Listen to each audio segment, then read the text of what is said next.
ان اللہ و ملائکتہ یصلون علی النبی یا ایہا الذین آمنوا صلوا علیہ وسلموا تسلیما۔ محبوب کی محفل کو محبوب سجاتے ہیں، آتے ہیں وہی جنہیں سرکار بلاتے ہیں۔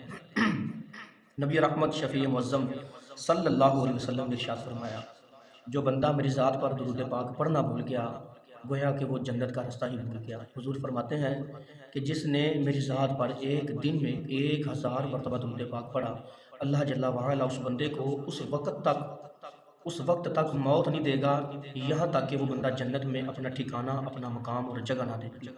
درود پاک کی اتنی زیادہ فضیلت ہے۔ اللہ رب العزت نے حضرت سیدنا موسیٰ کلیم اللہ علیہ السلام آپ کو وحی فرمایا میرے کلیم جاؤ فلاں جگہ پہ، میرا فلاں بندہ موجود ہے، اس کا جنازہ وغیرہ کراؤ، جس کو غسل دو، اس کی تکفین کرو۔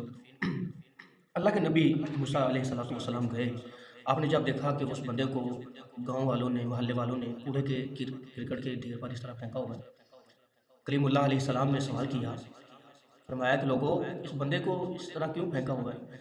تو لوگوں نے عرض کیا کہ یا نبی اللہ، اللہ کے رسول صلی اللہ علیہ وسلم، اللہ کے نبی، یہ بندہ بدکار بہت تھا، ظالم بہت تھا، شرابی تھا، بدکار تھا، اس لیے اس کو گاؤں والوں نے، اہل محلہ نے اٹھا کر کے کوڑے کرکٹ کے ڈھیر پر پھینک دیا۔ حضرت موسیٰ علیہ السلام نے اس کو اٹھایا، اس کو غسل دیا، کفن دیا، نماز سے فارغ ہو کر کے اللہ کے بارگاہ میں دعا کی، یا اللہ میرے مالک تو بڑا ہی کریم ہے، اللہ مجھے بات سمجھ نہیں آئی۔ فرمایا میرے کلیم بات در حقیقت یہ ہے کہ جو بندہ تو نے کوڑے کرکٹ کے ڈھیر پر پھینکا ہوا دیکھا، اس کا میں نے نبی کو حکم دیا کہ جا کر کے اس کا جنازہ کرواؤ۔ اصل میں بات یہ ہے کہ یہ بندہ، یہ بدکار شخص جب بھی تورات کی تلاوت کیا کرتا تھا، اس میں میرے محمد کا نام جب بھی آتا یہ نام چون کر اپنی آنکھوں سے لگا لیا کرتا تھا۔